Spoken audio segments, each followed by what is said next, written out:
बोलिए सद्गुरु महाराज की जय, सच्चे दरबार की जय। आज हम दिव्य ज्योति जागृति संस्थान की मासिक पत्रिका अखंड ज्ञान से साप्ताहिक सत्संग प्रस्तुत करते हैं और परम पावन आशुतोष महाराज जी से प्रेरित हैं। आज का सत्संग अक्टूबर 2017 अखंड ज्ञान से लिया गया है और आज का विषय है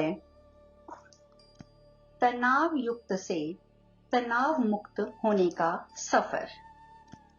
सन 1991 में डेरेक हम्फ्री नामक लेखक ने एक पुस्तक लिखी, फाइनल एग्जिट अर्थात अंतिम प्रस्थान। इस पुस्तक में आत्महत्या कैसे करें इस पर विस्तृत जानकारी दी गई थी। जब यह पुस्तक बाजार में आई तो चौंका देने वाली बातें सामने आई। भीड़ की भीड़ इस किताब को खरीदने के लिए उमड़ पड़ी। ये किताब बेस्ट सेलर बनी। कुछ ऐसा ही दृश्य जापान में भी देखने को मिला, जब वहां the complete manual of suicide नामक पुस्तक छपी, जो कि 198 पृष्ठों की किताब थी और इस किताब की भी पलक झपकते ही 10 लाख प्रतियां बिक गईं। और तो और ऐसे दृश्य भी देखे गए जब तनावग्रस्त लोगों ने इस किताब को हाथ में पकड़कर आत्महत्या कर ली। फ्रांस के समाजशास्त्री एमाइल दुर्खीम की ली सुसाइड भी बेस्ट सेलर रही।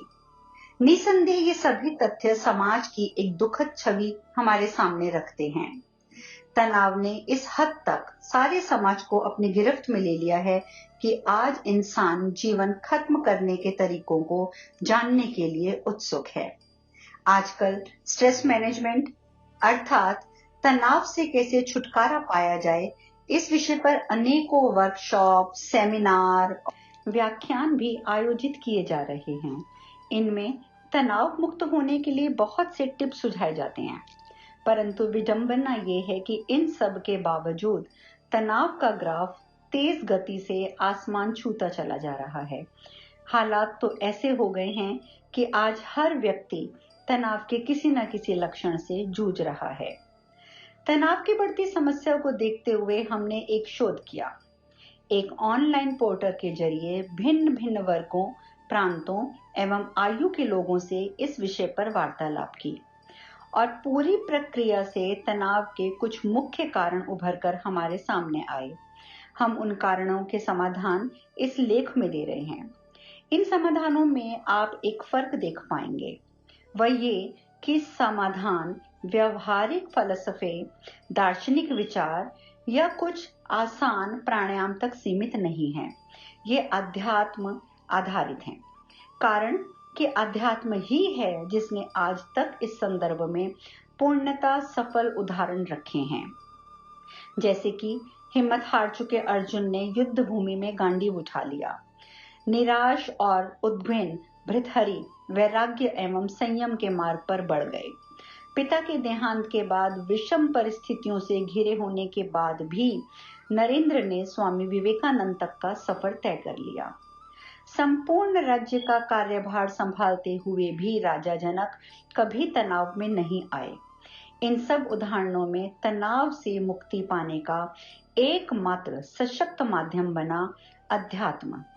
और वो कैसे, आइए ये जानते हैं।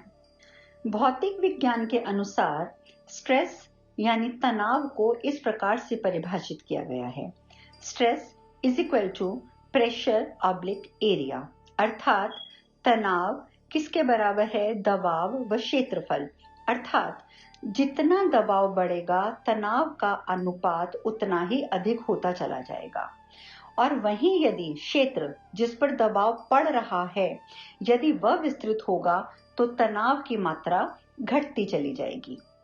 अब यदि अपने पर इस परिभाषा को लगाएं तो दबाव उन सब परिस्थितियों, कार्यों का है जो हम पर हावी होते रहते हैं, हम में तनाव पैदा करते हैं।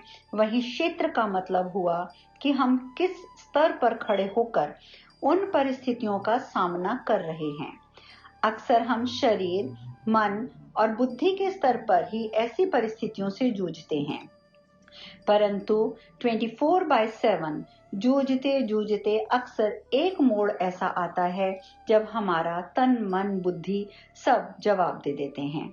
हम थका हुआ, हारा हुआ यानी कि तनावग्रस्त महसूस करते हैं।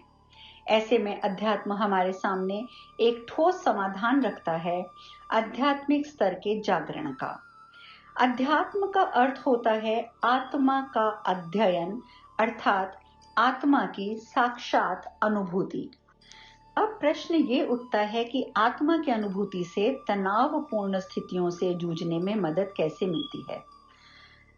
चूंकि ईश्वर अनंत है और हमारी आत्मा ईश्वर का अंश है, इसलिए आत्मा का क्षेत्रफल भी असीम हुआ। अब जैसा कि हमने पहले जाना कि तनाव इज इक्वल टू दबाव ऑब्लिक क्षेत्र, तो जब हम असीम आत्मा के स्तर पर खड़े हो जाते हैं तब हमारा दबाव का सामना करने का क्षेत्र भी अनंत यानी कि इन्फिनिटी हो जाता है और विभाजक अर्थात डिनोमिनेटर के अनंत होने से तनाव लगभग शून्य हो जाता है। यानी हम तनावपूर्ण परिस्थितियों के बीच होते हुए भी एक शांत, सुखमय और तनाव मुक्त जीवन जी पाते हैं। दक्षिण भारत में एक मंदिर है चिदंबरम। यह मंदिर चिदंबरम रहस्य को बहुत खूबसूरती से उजागर करता है। इस मंदिर के प्रांगण में एक बहुत बड़ा खाली क्षेत्र है और ये रिक्त स्थान जहां आगे ले जाता है वहां पर नटराज की मूर्ति सुशोभित है। मंदिर की रचना हमें एक मार्के का संदेश देती है। मंदिर का खाली स्थान या मंदिर का वो खाली क्षेत्र व्यक्ति के आंतरिक जगत की ओर इशारा करता है। हमारा अंतर जगत भी अंबर के समान विशाल है। यह सभी उथल पुथल से रिक्त है। जब हम मन बुद्धि की ऊहापोह को पार करके अपने इस अंतर जगत के क्षेत्र में स्थित हो जाते हैं तब हम नितांत शांति का अनुभव करते हैं। फिर ये शांति हमें नटराज की ओर ले जाती है। नटराज प्रतीक है जीवंतता का, उत्साह का, ऊर्जा का, प्रसन्नता का। यानी हमारा जीवन तनाव से मुक्त हो, आनंद से युक्त हो जाता है। किसी ने इस संदर्भ में बहुत खूब कहा है, music needs the emptiness of bamboo, light needs the emptiness of window, poem needs the emptiness of paper, happiness needs the emptiness of the mind। यानी जिस प्रकार संगीत को बांस की रिक्तता चाहिए, रोशनी को खिड़की का खालीपन चाहिए, कविता को कागज का कोरापन चाहिए, उसी प्रकार सुख, शांति, आनंद को विचारों की शून्यता भी जरूरी है।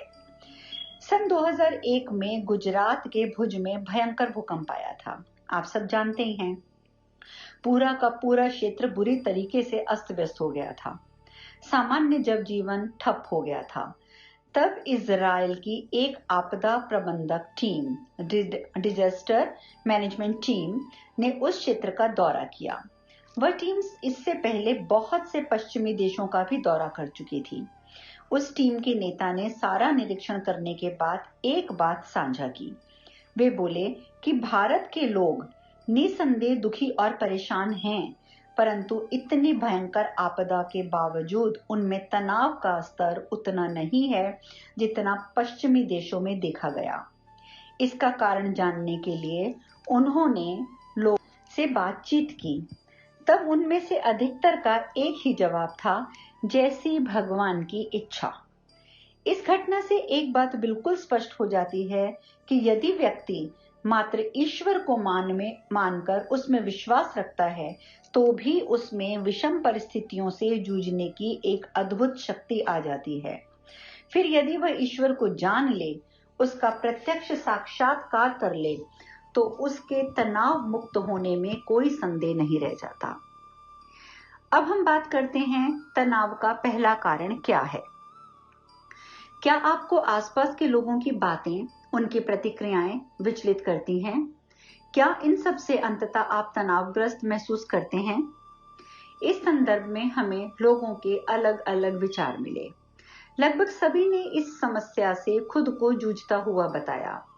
उनमें से कुछ का कहना है कि ऐसी परिस्थिति में उनमें क्रोध उत्पन्न होता है, कई बार वे उसे अंदर ही अंदर पी जाते हैं, तो कई बार जाहिर भी कर देते हैं, लेकिन दोनों ही प्रतिक्रियाएं उन्हें परेशान कर देती हैं। मन अशांत हो जाता है।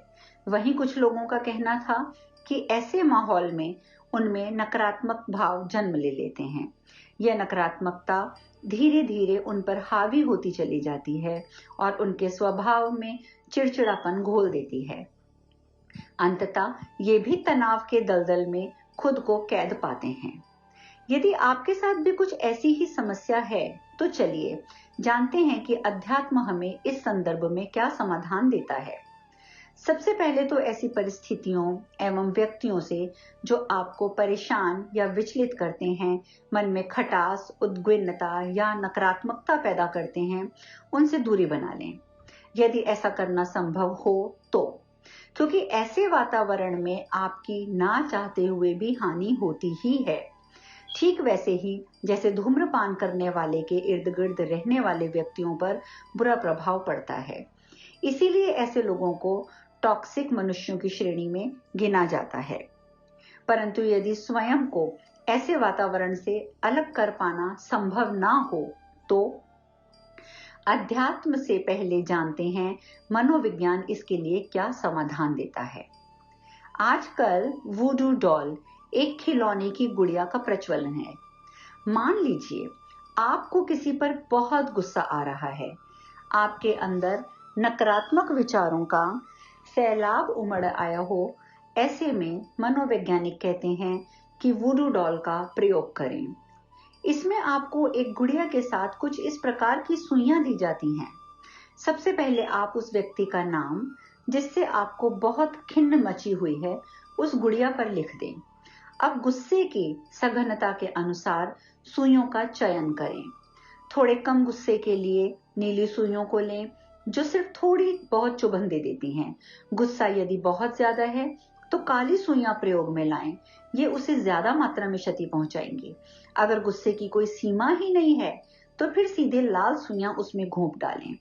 पल भर में वह गुड़िया छलनी हो जाएगी। इस तरह गुस्सा निकालकर आपके मन को ठंडक मिल जाएगी। साथ ही उस व्यक्ति को आपके क्रोध से कोई कष्ट भी नहीं होगा, यानी सांप भी मर जाएगा, लाठी भी नहीं टूटेगी। परंतु यहाँ एक बात विचार करने की है। इस प्रकार भले ही हमने अपना गुस्सा निकाल दिया, लेकिन मन में उस व्यक्ति के प्रति नकारात्मकता तो ज्यों की त्यों ही बरकरार रही। यानी असली सांप तो नहीं मरा ना। ये नकारात्मकता फिर किसी ना किसी दिन सतह पर आएगी ही आएगी। तब आप वही प्रक्रिया कर बैठेंगे जिससे बचने के लिए आपने वुडू गुड़िया का प्रयोग किया था। यह भी गौरतलब है कि जब हम नकारात्मकता को अपने भीतर स्थान देते हैं और उससे अपना और प्रकृति दोनों का भरपूर नुकसान करते हैं। इस बात का सटीक उदाहरण आदि शंकराचार्य जी के जीवन से हमें मिलता है। जिस समय आदि गुरु शंकराचार्य और मंडन मिश्र के बीच शास्त्रार्थ होना था, तब विदुषी भारती ने निर्णय के लिए एक पैमाना निश्चित किया। दोनों प्रतियोगियों को फूल की एक एक माला पहनाई गई। दोनों मालाएं बिल्कुल एक समान थीं। तदोपरांत यह घोषणा कर दी गई, जिस भी प्रतियोगी की माला के फूल पहले मुरझा जाएंगे, उसकी पराजय होगी। हो सकता है ये बात आपको थोड़ी अटपटी लगी हो, किंतु इसमें पूर्ण रूप से वैज्ञानिकता निहित है।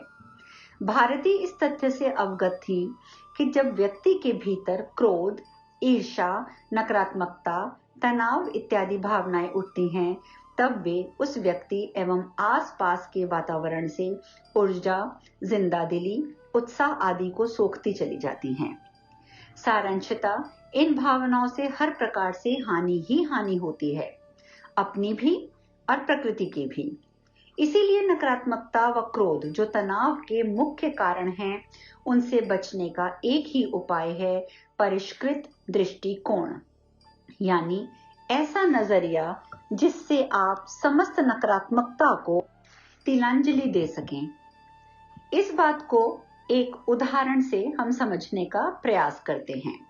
मान लीजिए आपके घर में एक सांप घुस आया। आपने उसे इधर उधर घूमते देख लिया। ऐसे में आप क्या करते हैं?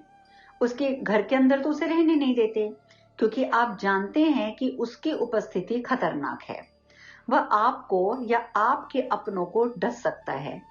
सो आप तुरंत कोई खिड़की या दरवाजा खोल देते हैं, फिर कोशिश करते हैं उस सांप को डंडा दिखाकर या डराकर उस खिड़की या दरवाजे की दिशा में भेजने की। और जैसे ही वे बाहर निकल जाता है, आप झट से खिड़की दरवाजा बंद कर लेते हैं।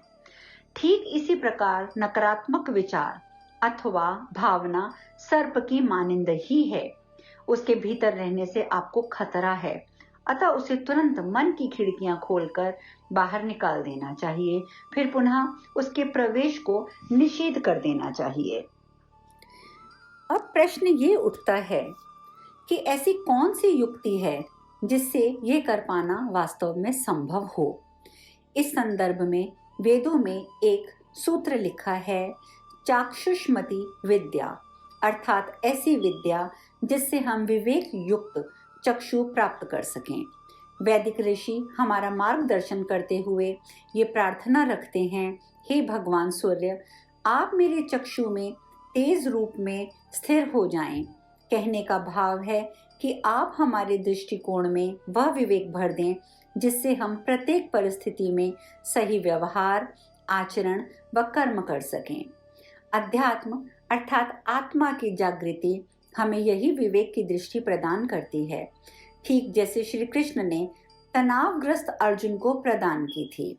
अतः अध्यात्म का ये सूत्र तनावग्रस्त परिस्थितियों से निपटने का कारगर तरीका है। इसे यूं भी रखा जा सकता है कि विवेक बुद्धि प्रदान कर अध्यात्म आपको साधारण मछली की जगह डॉल्फिन बना देता है। डॉल्फिन की एक खासियत होती है, वह शार्क मछलियों के बीच रहकर भी स्वयं को सुरक्षित रह सकती है और स्वयं पूरे तरीके से सुरक्षित रहती है। अब प्रश्न उठता है कैसे? अपनी बुद्धिमत्ता के कारण। डॉल्फिन सूझबूझ में अन्य मछलियों से श्रेष्ठ मानी जाती है। वह एक खास किस्म की आवाज निकालती है जिससे शार्क मछली विचलित हो जाती है। कम से कम जो छोटी शार्क मछलियां होती हैं, वे इन आवाजों को सुनकर डॉल्फिन को तंग करने या प्रहार करने का प्रयास ही नहीं करती। वहीं बड़ी शार्क मछलियों से निपटने के लिए डॉल्फिन दो तरकीब लगाती है। पहली, वह अकेली न रहकर झुंड में रहती है। इतनी सारी शक्तिशाली डॉल्फिन मछलियों से टक्कर लेने की हिम्मत शार्क कभी जुटा ही नहीं पाती। और दूसरी, वह अपने भीतर इतना साहस और ऊर्जा रखती है कि जरूरत पड़ने पर वह सीधे अपने नोकीले अंगों से शार्क पर धुआंधार प्रहार कर देती है। तब तक करती रहती है जब तक शार्क दम नहीं तोड़ देती।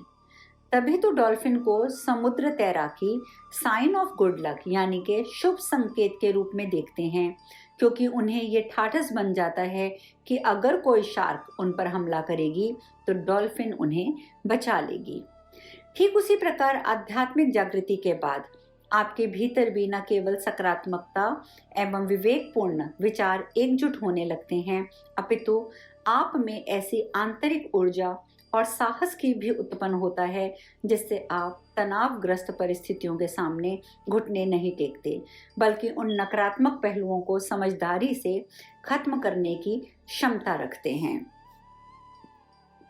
अब हम बात करते हैं तनाव का दूसरा कारण। परिवार चलाने के लिए धन कमाना, धन कमाने के लिए काम पर जाना, काम के बेतहाशा बोझ के तले दबे रहना, परिवार के लिए समय ना निकाल पाना, क्या आप इस चक्र में फंसे होने के कारण हर समय तनावग्रस्त रहते हैं? अधिकतर लोगों ने इस प्रश्न का उत्तर हाँ में दिया। शायद ये पढ़कर आपको आपके स्वयं के अंदर से भी यही आवाज सुनाई देगी, हाँ हूबहू ऐसा ही है। तो आइए इस संबंध में कुछ महत्वपूर्ण बातें जानने और समझने का प्रयास करते हैं। 1970 के दशक में ऑक्सफोर्ड शब्दकोश में एक शब्द जोड़ दिया गया, एफ्लुएंजा। आपने इन्फ्लुएंजा तो सुना ही होगा, जो कि एक बीमारी होती है। एफ्लुएंजा भी एक प्रकार का रोग ही है। एफ्लुएंजा मतलब धन, वस्तुएं, ऐश्वर्य आदि जमा करने का पागलपन। यह पागलपन हमें देता है दुख, तनाव, अशांति। अरबपति मार्क क्यूबन का कहना है, पैसा चाहे दोनों हाथों से भर भर कर जमा कर लो, पर यह आशा मत रखना कि इससे आप खुशी पालेंगे। पैसे ने ना कभी ये दिया है, ना ही कभी देगा। इसके प्रमाण एक नहीं अनेक हैं।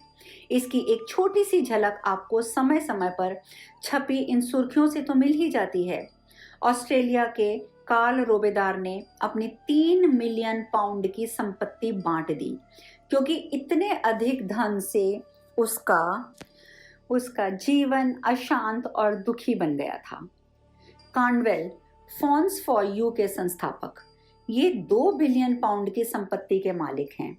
इनका स्पष्ट कहना है, पैसा मदद देता है पर खुशी नहीं देता। मेरे धन कमाने की होड़ के परिणाम स्वरूप 15 साल तक कामयाब मैं रहा, परंतु मेरा दाम्पत्य जीवन टूट गया। बेटा एगोराफोबिया, लोगों के बीच आने का भय नामक डर से पीड़ित हो गया। विश्व विख्यात गायक बॉब मार्ले के मियामी अस्पताल में अपने बेटे को कहे अंतिम शब्द, मनी कैंट बाय लाइफ, धन जिंदगी नहीं खरीद सकता। सन 1998 से 1987 तक जापान के लोगों की आमदनी में 5 गुना उछाल आया, पर शोधकर्ताओं ने स्पष्ट लिखा, उन लोगों की खुशी और शांति में कोई बढ़ोतरी नहीं हुई। आप जानते हैं, बहुत सी जगहों पर सप्ताह के अंत में अमीर घरों के बच्चों को गांव की सैर पर ले जाया जाता है, इसीलिए कि वे देख पाएं कि गरीब बच्चे बिना कार के भी खुश हैं। वे 10-10 कारें होने के बाद भी तनावग्रस्त हैं। और फिर विडंबना देखिए, सन 2011 में कार्नेल के शोधानुसार जब अमेरिका के लोगों से पूछा गया कि उन्हें ज़्यादा धन चाहिए या ज़्यादा शांति, तो उत्तर मिला ज़्यादा धन। आप कभी मकड़ी के जाले पर गौर कीजिएगा। आप देखेंगे कि मकड़ी का जाला, उस पर मकड़ी फर्राटे से दौड़ती है, पर मक्खी, मच्छर या अन्य कीड़े मकोड़े उसमें कैद हो जाते हैं, चिपक जाते हैं, फंस जाते हैं, चाह कर भी उस जाल से निकलकर भाग नहीं पाते। दरअसल ऐसा इसलिए होता है क्योंकि जाल एक तरफ से चिपचिपा होता है, दूसरी तरफ से नहीं। मकड़ी समझदारी से उसी तरफ चलती है जिधर चिपचिपाहट नहीं होती। बेचारे कीड़े मकोड़े चिपचिपी तरफ आकर फंस जाते हैं। ठीक ऐसे ही इस माया रूप जगत के भी एक तरफ और की चिपचिपाहट है। अफसोस, हमारा मन और धन और ऐश्वर्य और रुतबा, और इस और के जाल में हम चिपक जाते हैं। फिर सोच इसी में अटक जाती है। यदि ये और ना मिला तो ये अटकन ही हमें घोर तनाव और भटकन की ओर धकेल देती है। इसीलिए एफ्लुएंजा का शिकार मत होइए। धन, वस्तुएं, ऐश्वर्य इत्यादि जमा करने का पागलपन मत करिए। दूसरा, उनसे उतना लगाव ना करिए कि उनके ना मिलने पर या छिन जाने पर आप अपना मानसिक संतुलन खो बैठें, तनावग्रस्त हो जाएं। इस विषय में श्री कृष्ण ने अर्जुन को समत्व योग से परिचय करवाया। भगवान श्री कृष्ण अध्याय 2 के 48वें श्लोक में कहते हैं, दुख सुखे समय कृत्वा लाभालाभो, यानी इच्छित लक्ष्य को पाने में जय हो या पराजय, लाभ हो या अलाभ, सुख हो या दुख, तू सम रह। आधुनिक भाषा में कहें तो ये समत्व योग हमें वाव मीन्स विद और विदाउट का गुण प्रदान करता है, यानी इच्छित वस्तु, ऐश्वर्य मिले अथवा ना मिले, दोनों ही परिस्थितियों में समता का परिचय देना। गीता जहां हमें इच्छित परिणाम मिलने या ना मिलने पर सम अवस्था में रहना सिखाती है, वहीं काम और विश्राम में भी संतुलन बिठाने की शिक्षा प्रदान करती है। इस फलसफे को अपनाकर भी व्यक्ति तनाव मुक्त हो सकता है। यदि हम बिना विश्राम किए काम करते हैं तो ये तनाव उत्पन्न कर सकता है, पर आजकल तो सामान्य जीवन स्तर के लिए भी हमें लगातार कई घंटों तक काम करना पड़ता है। ऐसे में वर्क लाइफ बैलेंस, संतुलन की बातें जस्ट और सिर्फ एक काल्पनिक सी लगती हैं, परंतु अध्यात्म इसे प्रैक्टिकल बनाने की क्षमता रखता है। कारण कि आत्मा जागृति के माध्यम से हम अपने भीतर अथाह ऊर्जा का संचार कर पाते हैं। फिर कम विश्राम करके भी हम भरपूर स्फूर्ति एवं सुचारू ढंग से कार्य कर सकते हैं। लाहिड़ी महाशय के शिष्य स्वामी प्रणवानंद दिन भर नौकरी करके भी, जिसमें उन्हें काफी भागदौड़ करनी पड़ती थी, कभी भी वह थकान या असंतुलन के कारण तनावग्रस्त नहीं होते थे। कारण कि वे ध्यान साधना द्वारा बहुत कम समय में बहुत अधिक ऊर्जा इकट्ठी कर लेते थे। अतः इन सब पहलुओं को देखते हुए ये बात प्रमाणित हो जाती है कि आज के तनाव युक्त समाज को यदि तनाव मुक्त बनाना है तो हमें अध्यात्म को अपनाना ही होगा। इस तरह के और अधिक लेख पढ़ने के लिए आप हमारी मासिक पत्रिका अखंड ज्ञान 3 भाषाओं में जो उपलब्ध है, हिंदी, अंग्रेजी और पंजाबी, आप विवरण में उल्लेखित लिंक पर क्लिक करके पत्रिका की सदस्यता को ले सकते हैं। जय महाराज जी की।